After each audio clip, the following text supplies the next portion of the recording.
दोस्तों, ये बात उन दिनों की है जब मैं बहुत छोटा हुआ करता था। शायद उस वक्त मैं 5वीं क्लास में था। आप में से अगर कोई गांव से बिलोंग करता है तो आपने जरूर गांव में होने वाले टोने टोटके या फिर काले जादू के बारे में जरूर सुना होगा।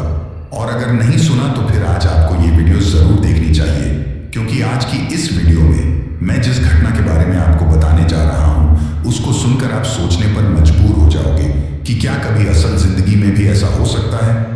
लेकिन आज की कहानी को शुरू करने से पहले मेरी आपसे एक गुजारिश है कि आप में से बहुत से लोग वीडियो को पूरा देखते तो हैं, लेकिन ना ही तो कमेंट करके ये बताते हैं कि उन्हें वीडियो कैसी लगी और ना ही चैनल को सब्सक्राइब करते हैं। अगर आपको वीडियो अच्छी लगे तो चैनल को कृपया करके जरूर सब्सक्राइब करें, क्योंकि आपका ये छोटा सा सहयोग हमें आपके लिए ऐसी ही कहानियां लाने के लिए प्रोत्साहित करता है। और अगर वीडियो अच्छी ना भी लगे तो कमेंट करके बताएं कि वीडियो में क्या कमी है, ताकि हम आगे आने वाली वीडियोस में सुधार कर सकें। तो आपका ज्यादा समय ना लेते हुए कहानी को शुरू करते हैं। दरअसल यह कहानी मेरे ताऊ जी की फैमिली की है। मेरे ताऊ जी एक रिटायर्ड पुलिस ऑफिसर हैं और उनके 4 बेटे थे। उनमें से जो सबसे छोटे वाले भैया थे, चौथे नंबर के बेटे, वो शुरू से ही पढ़ाई में थोड़े इंटेलिजेंट थे, जिस वजह से उनको जल्दी ही किसी सॉफ्टवेयर कंपनी में जॉब मिल गई। अब जिस कंपनी में उनको जॉब मिली थी उस कंपनी का ऑफिस हमारे गांव से लगभग 150 किलोमीटर की दूरी पर था, इसलिए भैया का डेली अप डाउन करना पॉसिबल नहीं था। तो उन्होंने सोचा कि मैं रहने के लिए वहीं पर शहर में ही कोई रूम किराए पर ले लेता हूं, और उन्होंने ऐसा सोचकर शहर में किराए पर मिलने वाले कमरे की तलाश शुरू कर दी और जल्द ही उनकी तलाश पूरी भी हो गई। दरअसल वो एक बार संडे के दिन कमरे की तलाश में निकले थे। जब उन्होंने 2-4 जगह पर ट्राई किया तो उन्हें एक कमरा मिल गया, लेकिन सबसे अजीब बात यह थी कि उन्होंने जिस मकान में वह कमरा लिया था उससे पूरे मकान में और कोई भी किराएदार नहीं रहता था। अब भैया भी शुरू से अकेले रहे हुए थे, इसलिए उन्होंने सोचा कि चलो अच्छा है, कोई डिस्टर्ब करने वाला नहीं है। लेकिन उन्हें क्या पता था कि उनका यही गलत फैसला उन्हें एक दिन फांसी के फंदे तक ले जाएगा। अब भैया गांव से अपना पूरा सामान ले जाकर उस कमरे में सेट हो चुके थे। शुरू में तो जब वो उस कमरे में रहने लगे तो सब कुछ नॉर्मल था, लेकिन जैसे जैसे दिन बीतते गए उनके साथ उस कमरे में कुछ अजीब अजीब तरह की हरकतें होने लगी। सबसे पहले दिन तो उन्होंने महसूस किया कि उनका बेड अपने आप ही उल्टा हो गया है।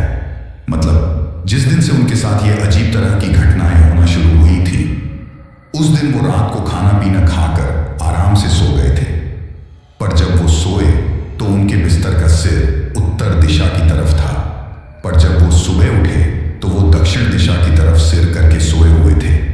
नींद से उठने के कुछ देर बाद उन्हें यह एहसास हुआ कि मैं तो रात को उत्तर दिशा की तरफ सिर करके सोया था, फिर मैं दक्षिण दिशा की तरफ सिर करके कैसे उठा।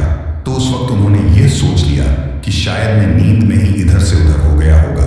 पर जब उन्होंने बिस्तर की तरफ ध्यान दिया तो उन्होंने देखा कि सिर्फ वो ही नहीं बल्कि उनका पूरा बेड ही बिस्तर सहित उत्तर से दक्षिण की तरफ हो गया है। उन्हें उस समय ये बहुत ही ज्यादा अजीब लगा, लेकिन उनके ऑफिस जाने का टाइम हो रहा था, तो उन्होंने इस चीज को नजरअंदाज करते हुए ऑफिस जाना ही ठीक समझा।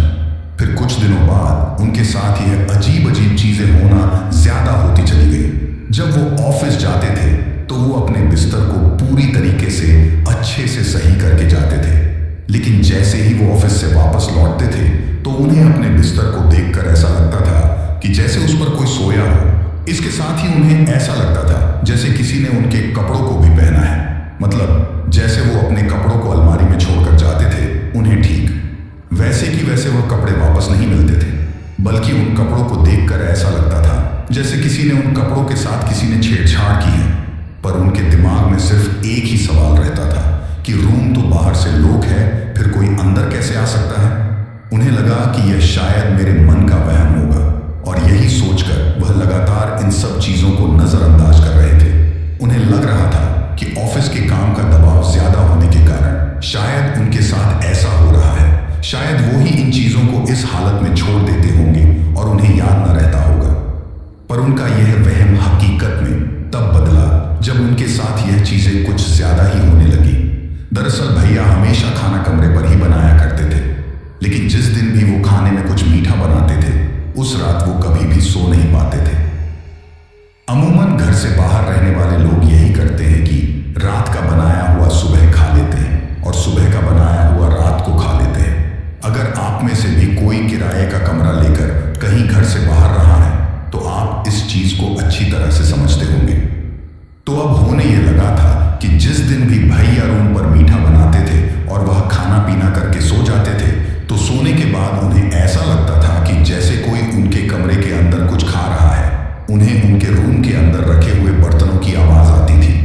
पर जैसे ही वो आंख खोलकर देखते थे तो उन्हें कुछ भी नजर नहीं आता था।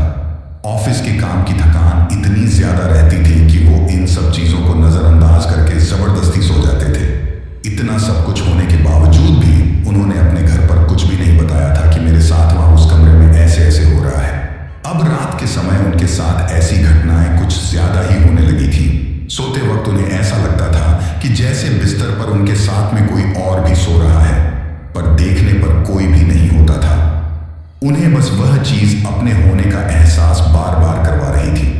भैया ने इस बारे में अपने ऑफिस वाले दोस्तों से भी बात की, लेकिन उन्होंने भी उन्हें कहा कि अरे यार, ऐसा कुछ नहीं होता है, यह सब तेरे मन का वहम होगा। इसके साथ ही जिस बाथरूम में वो नहाते थे उसमें उनके अलावा और कोई भी नहीं नहाता था और उनके नहाने के साबुन वगैरह वहीं पर रखे हुए होते थे। लेकिन ऑफिस से आने के बाद में बाथरूम में रखे हुए साबुन को देखकर उन्हें ऐसा लगता था कि जैसे इस साबुन से किसी और ने भी नहाया है, क्योंकि एक तो वह साबुन उन्हें गिला मिलता था और इसके साथ ही साबुन महीने में बहुत ही जल्दी पूरा हो रहा था। इसके साथ ही उन्हें सबसे ज्यादा डरा देने वाली चीज बाथरूम में यह मिली कि उन्हें बाथरूम में किसी औरत के जैसे लंबे लंबे बाल मिलते थे। अब भैया ने तो सोचा कि मेरे बाल तो इतने लंबे हैं नहीं, फिर ये इतने लंबे बाल तो किसी औरत के ही हो सकते हैं। इसके बाद उन्होंने जब अपने ऑफिस वाले दोस्तों से ये सारी बातें कही तो उन्होंने कहा कि ठीक है, एक दिन संडे वाले दिन हम लोग आते हैं तेरे रूम पर। अब संडे आया और संडे वाले दिन भैया के कुछ 2-4 दोस्त उनके कमरे पर आए, लेकिन जैसे ही उनके दोस्त उस कमरे में घुसे तो वह बहुत जोर जोर से खांसने लगे और अपनी नाक को बंद करने लगे और उनमें से 1-2 को तो उल्टी भी हो गई। तभी उनके दोस्तों ने भैया से कहा कि यार, तू इतनी दुर्गंध में कैसे रह रहा है? तुझे यहाँ पर रहने में दिक्कत नहीं होती क्या? यहाँ कितनी बदबू आ रही है, तूने ऐसा क्या रख रखा है इस कमरे में? तब भैया ने कहा कि मैंने तो कुछ नहीं रख रखा और मुझे तो कोई बदबू नहीं आ रही, भला तुम्हें ही ये सारी बदबू कैसे आ रही है? तब भैया के उन दोस्तों ने उनसे कहा कि यहाँ पर ऐसी बदबू आ रही है जैसे कोई मरा हुआ जानवर सड़ रहा हो, और उसके बाद उनके वो दोस्त वहां से चले गए। वह ज्यादा देर तक वहां नहीं रुके और जितनी देर भी रुके वह उसे कमरे से बाहर ही रुके, कमरे के अंदर तो बिल्कुल भी नहीं। अब भैया ने भी मन बना लिया था कि वो इस कमरे में अब ज्यादा दिन नहीं रुकेंगे और जैसे ही कोई दूसरा कमरा मिलेगा तो वो इस कमरे को खाली कर देंगे। अब उन्होंने उसी कमरे में बैठकर अपने 2-4 दोस्तों को फोन किया कि यार, मेरे लिए कोई रूम हो तो बताना, मुझे इस कमरे में नहीं रहना, यहाँ पर मेरे साथ कुछ ज्यादा ही अजीब अजीब चीजें हो रही हैं। अब जैसे ही उस दिन उन्होंने अपने दोस्तों को ये बात बोली, उसी दिन रात को उनके साथ उस कमरे में कुछ इतना भयानक हुआ कि दूसरे ही दिन उन्होंने वो कमरा खाली कर दिया। पर कमरा खाली करने के बाद भी कुछ ठीक नहीं हुआ था। अब दरअसल हुआ क्या था कि उस दिन अपने दोस्तों से वो बात बोलकर वो खाना वाना बनाने लगे। खाना बनाते वक्त भैया अक्सर कानों में ईयरफोन लगाकर गाने सुना करते थे। अब उस दिन जब वो खाना बना रहे थे तो खाना बनाते बनाते उन गानों की आवाज के बीच उन्हें ऐसा एहसास हो रहा था कि जैसे कमरे के अंदर कोई रो रहा हो, और वो रोने की आवाज किसी लड़की की लग रही थी। लेकिन जैसे ही उन्होंने पीछे मुड़कर देखा तो उन्हें कोई नहीं दिखा। इसके बाद उन्होंने सोचा कि मुझे ज्यादा ध्यान नहीं देना चाहिए, मुझे किसी भी तरह आज का दिन इस कमरे में निकालना है और कल मैं इस कमरे को खाली कर दूंगा, चाहे मुझे कहीं पर कमरा मिले या ना मिले। यही सोचकर उन्होंने खाना बनाकर खाया और खाना खाने के बाद वो सो गए। लेकिन रात के वक्त उन्हें सोते हुए यह एहसास होने लगा कि जैसे कोई उनके कमरे के बाहर चल रहा है।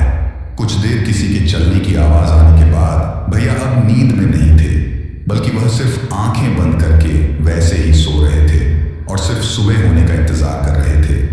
तभी उन्हें उनके कमरे के गेट की खुलने की आवाज आई और उस आवाज को सुनकर वह काफी ज्यादा डर गए। उन्हें लगा कि शायद आज वह नहीं बचेंगे। उनके पास आते हुए कदमों की आवाज उन्हें साफ साफ सुनाई दे रही थी। अब उन्हें इस बात का पूरा एहसास हो रहा था कि कोई उनके बेड के पास में ही खड़ा है और उन्हें घूर रहा है, लेकिन उनकी जरा भी हिम्मत नहीं हुई कि वह पलट कर देख सके कि वह क्या चीज है। कुछ देर बाद उस शख्स ने जोर जोर से कुछ बड़बड़ाना शुरू किया और उनकी आवाज सुनकर भैया यह समझ चुके थे कि यह कोई औरत है। जितना भैया उसके द्वारा बोले जाने वाली भाषा को समझ पा रहे थे, उससे उनको लगा कि यह औरत कोई मराठी है और यह कुछ मराठी में बोल रही है। कुछ देर बाद वह आवाज अपने आप ही शांत हो गई, लेकिन अब कमरे में फैले सन्नाटे के साथ भैया के दिल की धड़कन पहले से भी कहीं ज्यादा बढ़ गई थी। उन्हें यह लग रहा था कि जैसे ही मैं हिलूंगा या कुछ हरकत करूंगा तो ये औरत मुझे मार ना दे। अब कुछ 1-2 घंटे गुजरने के बाद उन्हें जब यह लगा कि शायद अब कोई नहीं है तो उन्होंने करवट बदलकर सीधे होकर जैसे ही अपनी आंखें खोली तो उन्हें ठीक अपने ऊपर पंखे से एक औरत फांसी से लटकी हुई दिखी और यह पंखा ठीक उनके बिस्तर के ऊपर था। पर सर्दियों का वक्त होने के कारण उन्होंने पंखा नहीं चला रखा था। पंखे से लटकी हुई उस औरत के पैर भैया के द्वारा ओढ़ी गई कंबल को छू रहे थे। उस औरत ने मेहरून कलर की साड़ी पहन रखी थी। ये नजारा देखकर भैया के पूरे शरीर को तो जैसे लकवा ही मार गया था। उनके शरीर में कोई भी हरकत नहीं हो रही थी। इससे भी 100 गुना ज्यादा उन्हें डराने वाला वाकया अगर कुछ हुआ तो वो ये था कि वह औरत पंखे से लटकी हुई भी अपनी पूरी आंखों को फाड़कर भैया की तरफ देखकर कुछ बड़बड़ा रही थी। अब भला ये कैसे हो सकता है कि कोई इंसान गले के बल फांसी पर लटका हुआ हो और फिर भी बोल रहा हो। ये देखकर भैया की तो घी ही बैठ गई। बोलते वक्त उस औरत के जबड़े और दांतों से खून निकल रहा था जो टपक कर नीचे लेटे हुए भैया के ऊपर गिर रहा था और उस औरत के होठों पर एक अजीब तरह की मुस्कान थी। अब उनका दिमाग पूरी तरीके से सुन्न पड़ चुका था और शरीर ने भी काम करना बंद कर दिया था। साथ ही उस औरत के खून के छींटे उनके ऊपर गिर रहे थे। अब तक वो ये समझ चुके थे कि ये कोई साधारण औरत नहीं है बल्कि कोई बहुत ही भयंकर आत्मा या भूत है जो आज मुझे मार ही डालेगी। अभी वो इतना सब सोच ही रहे थे कि वो औरत फांसी के फंदे से अचानक से चिल्लाते हुए धड़ाम से उनके ऊपर गिर पड़ी। ये होते ही पता नहीं भैया के अंदर कहां से इतनी हिम्मत आई कि उन्होंने उसे अपने ऊपर से जोर का धक्का देकर साइड में हटाया और वहां से उठकर उस कमरे से बाहर की तरफ चिल्लाते हुए भागे। अब जैसा कि मैंने आपको शुरू में बताया था कि उन्होंने जिस मकान में वो कमरा लिया था उस मकान में कोई भी नहीं रहता था, ना तो कोई किराएदार और ना ही कोई मकान मालिक। आसपास के इलाके में भी बहुत कम लोग रहते थे, पर जो भी रहते थे वो उनकी चीख सुनकर वहां आए और जब भैया ने अपने साथ जो कुछ भी हुआ वो उन्हें बताया और उनको दिखाने के लिए उस कमरे के अंदर लेकर गए तो उन्होंने देखा कि वहां सब कुछ नॉर्मल था। तब उन पड़ोसियों ने कहा कि यहां पर तो कुछ भी नहीं है। तो भैया ने उनसे कहा कि मैं सच कह रहा हूं, आप मेरे चेहरे पर देखिए, आपको खून के छींटे नजर आ रहे होंगे। पर इस पर भी उन पड़ोसियों ने कहा कि नहीं, हमें तो ऐसा कुछ भी नजर नहीं आ रहा। इसके बाद जब उन्होंने खुद शीशे में देखा तो वो भी हैरान थे क्योंकि सच में उनके चेहरे पर कोई खून के छींटे नहीं थे और ना ही उस कमरे में उस औरत का कोई नामो निशान था। लेकिन इसके कुछ ही देर बाद उन पड़ोसियों ने भैया से एक बात कही कि तुम इस कमरे में कैसे रह लेते हो? तुम्हारा दम नहीं घुटता क्या यहाँ पर? कितनी बदबू आ रही है इस कमरे में से, जैसे कोई जानवर मरकर सड़ रहा हो। या तुम इस कमरे में साफ सफाई नहीं करते? उनकी ये बात सुनकर भैया भी चौंक गए क्योंकि उस दिन जो सुबह उनके दोस्त आए थे वो भी उन्हें यही बात बोल रहे थे कि तुम कैसे रहते हो यहाँ पर सबसे अजीब बात तो ये थी कि भैया को वहां उस कमरे में जरा भी बदबू का एहसास नहीं हो रहा था, लेकिन बाकी सभी लोगों का यही कहना था कि उन्हें वहां बदबू आ रही है। जब भैया ने घड़ी में टाइम देखा तो रात के 3 बज रहे थे। तभी पड़ोसियों से बात करते वक्त अचानक उन्हें उस औरत की वो बड़बड़ाने आवाज फिर से सुनाई देने लगी। उन्हें ये महसूस हो रहा था कि वो औरत अब भी उस कमरे के अंदर है। इस वक्त भैया उन पड़ोसियों के साथ उस मकान के चौक में खड़े थे। तभी उन्होंने उन पड़ोसियों से कहा कि आपको कोई आवाज सुनाई दे रही है? तो उन पड़ोसियों ने कहा कि नहीं, हमें तो कोई आवाज सुनाई नहीं दे रही। तभी भैया ने उनसे कहा कि आप जरा ध्यान से सुनिए, ये उसी औरत की आवाज है। पर ध्यान से सुनने के बावजूद भी उन्होंने कहा कि नहीं, हमें तो ऐसी कोई आवाज सुनाई नहीं दे रही। तभी भैया की नजर उस मकान के मेन गेट पर गई। उन्होंने देखा कि वो औरत उस मकान के मेन गेट पर खड़ी है और कुछ ही देर में वो उस गेट को क्रॉस करते हुए आगे चली गई है। तभी भैया ने उन पड़ोसियों को कहा कि वो देखिए, वो रही वो औरत। उनकी बात सुनते ही सभी पड़ोसी उनके साथ मेन गेट की तरफ दौड़े। बाहर जाकर जब सड़क पर देखा तो वहां कोई नहीं था। उस पूरी सड़क पर लाइट लगी हुई थी जिसकी वजह से किसी के अंधेरे में भी छूटने का कोई चांस नहीं था। तो उन पड़ोसियों ने भैया से कहा कि ये सब तुम्हारे मन का वहम होगा या तुमने कोई बुरा सपना देखा होगा। इतना कहकर वो सभी वहां से जाने लगे।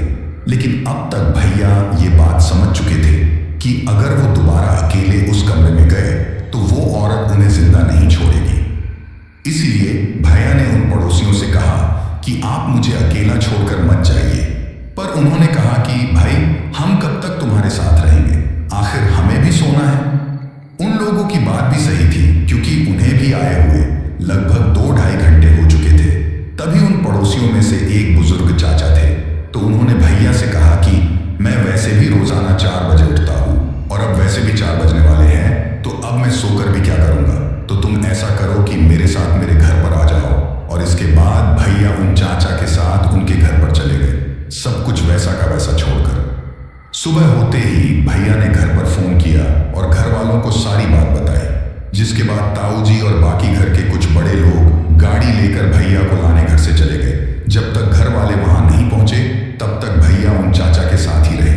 लेकिन अब जैसे ही घर वालों के आते ही भैया घर वालों के साथ उस कमरे में गए तो उस कमरे का मंजर देखकर सबके पैरों तले जमीन खिसक गई। दरअसल सब लोग जब कमरे में गए तो उन्होंने देखा कि कमरे के अंदर पूरी तरीके से धूल जमी हुई है, जैसे कई महीनों से वहां किसी ने झाड़ू ही ना निकाली हो। और कमरे में हर जगह झाले लगे हुए थे, वो भी बहुत ज्यादा। इसके साथ ही जो सबसे ज्यादा चौंकाने वाली बात थी वो ये थी कि उस कमरे की छत से जानवरों के घोंसले लटके हुए थे। उस कमरे में जो पंखा था उसकी तीनों पंखड़ियों पर कबूतरों ने अपने घोंसले डाल रखे थे और उस कमरे में हर तरफ जानवरों की बीट ही बीट हो रही थी। और जो सबसे चौंकाने वाली बात थी वो ये थी कि जो पहले दिन भैया ने सब्जी बनाई थी उसको देखकर ऐसे लग रहा था कि जैसे वो कई दिनों से उस कढ़ाई में पड़ी हो, क्योंकि उस पर पूरी तरीके से फफूंद आ चुकी थी और बहुत सारी सब्जी पूरे कमरे में इधर उधर बिखरी पड़ी थी। इसके साथ ही जो बात सबने गौर की वो ये थी कि जो शुगर यानी कि मीठे का कोई भी सामान भैया ने कमरे में ला कर रखा था, अब वहां मीठे का कुछ भी सामान नहीं बचा था। अब आप समझ गए होंगे कि कमरे का नजारा कैसा था। ये सब देखकर जो पड़ोसी थे वो भी चौंक गए, क्योंकि जब पिछली रात को उन्होंने कमरे को देखा था तो उस वक्त तो कमरे से सिर्फ बदबू ही आ रही थी, लेकिन कमरे की ऐसी हालत नहीं थी। इसके बाद घर वालों ने आप देखा ना ताओ तुरंत वहां से जो भी सामान लेने लायक था उसको लिया और भैया को लेकर घर आ गए। अब इसके बाद भैया की वो जोक भी छूट गई, क्योंकि उस हादसे के बाद अब उनकी जिंदगी पूरी तरीके से बदल चुकी थी और अब कुछ भयानक ही होने वाला था। धीरे धीरे भैया का स्वभाव कुछ अजीब होने लगा। वो अब गुमसुम रहने लगे और अगर एक बार बोलने लग जाते थे तो फिर बोलते ही रहते थे। बिना बात के ही गांव की गलियों में बहुत ज्यादा चक्कर काटा करते थे। ये सब देखकर घर वालों को लगा कि इनका शायद उस हादसे की वजह से मानसिक संतुलन खराब हो गया है। तो उन्होंने बहुत से डॉक्टरों से भी उनका इलाज करवाया पर कोई फायदा नहीं हुआ।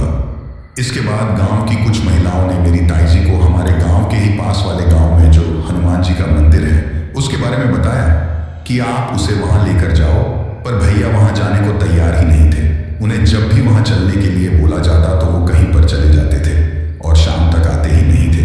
फिर एक बार ताई जी अकेली ही उस हनुमान जी के मंदिर में गई और वहां के पंडित जी को अपनी पूरी बात बताई। तो पंडित जी ने कहा कि अगर आपका बच्चा खुद यहाँ पर नहीं आता है तो आप एक नारियल लो और उसके ऊपर से 7 बार वार कर यहाँ ले आओ, जो भी समस्या होगी वो पता चल जाएगी। तो ताई जी ने बिल्कुल ऐसा ही किया और उस नारियल को जब पंडित जी ने फोड़ा तो वो नारियल एक तरफ से आधा तो पूरा सड़ा हुआ और आधा पूरा बिल्कुल साफ और अच्छा निकला। तब पंडित जी ने ताई जी को बताया कि आपके बेटे का इतना दिमाग तो खराब हो चुका है जितना ये नारियल खराब है, और जितना ये नारियल सही बचा हुआ है उतना ही उनका दिमाग सही बचा है, और ये दिन दिन सड़ता जा रहा है। और जिस दिन भी ये पूरा सड़ जाएगा उस दिन वो आपके बेटे को हमेशा हमेशा के लिए अपने साथ लेकर चली जाएगी। तब ताई जी ने पूछा कि वो कौन? तब पंडित जी ने बताया कि वो वही औरत है जो तुम्हारे बेटे को उस कमरे में परेशान किया करती थी। उसने अभी तक भी तुम्हारे बेटे का पीछा नहीं छोड़ा है। वो उसके साथ उसी दिन तुम्हारे घर आ गई थी और अगर जल्दी ही उसका इलाज नहीं कराया, उसके चंगुल से तुम्हारे बेटे को नहीं छुड़ाया तो वो उसे लेकर चली जाएगी। ये बात ताई जी ने घर आकर सभी को बताई भी, पर किसी ने भी उनकी बात का विश्वास नहीं किया और कहा कि ऐसा कुछ नहीं है, डॉक्टरों की बीमारी है जो थोड़े ही दिनों में ठीक हो जाएगी। लेकिन एक दिन गांव में ही किसी की शादी थी। घर के सभी लोग शादी में गए हुए थे। जब वापस आने के बाद सबने नोटिस किया कि सबको लगा कि शायद कोई घर का ही सदस्य सो रहा होगा। लेकिन जब बहुत देर बाद भी कोई बाहर नहीं आया और तब तक शाम भी हो चुकी थी, तो घर में से ही किसी ने उस कमरे का दरवाजा खुलवाने की कोशिश की, मगर किसी ने भी अंदर से काफी देर तक दरवाजा नहीं खोला। तब तक घर के बाकी लोग भी वहां आ चुके थे। काफी कोशिश करने के बाद भी जब दरवाजा नहीं खुला, तो वो लकड़ी का दरवाजा था, इसीलिए उसमें कुछ छोटे छोटे छेद थे। गांव में अक्सर ऐसे ही पुराने दरवाजे होते हैं। तभी किसी ने उस छेद में से उस कमरे के अंदर झांक कर देखा तो उसके पैरों तले जमीन खिसक गई। फिर उसके बाद जिस किसी ने भी उस छेद में से झांक कर देखा, उसके तो होश ही उड़ गए थे। फिर आनन फानन में दरवाजा तोड़ा गया और दरवाजा तोड़ते ही अंदर का मंजर देखकर सब फूट फूट कर रोने लगे, क्योंकि अंदर भैया फांसी पर लटके हुए थे और पता नहीं कितने टाइम से वो लटक रहे थे, क्योंकि तब तक उनकी मौत हो चुकी थी और शरीर भी पूरा ठंडा पड़ चुका था। शायद पंडित जी ने जो बात कही थी वो सच हो गई थी। उस औरत की आत्मा भैया को लेकर चली गई थी।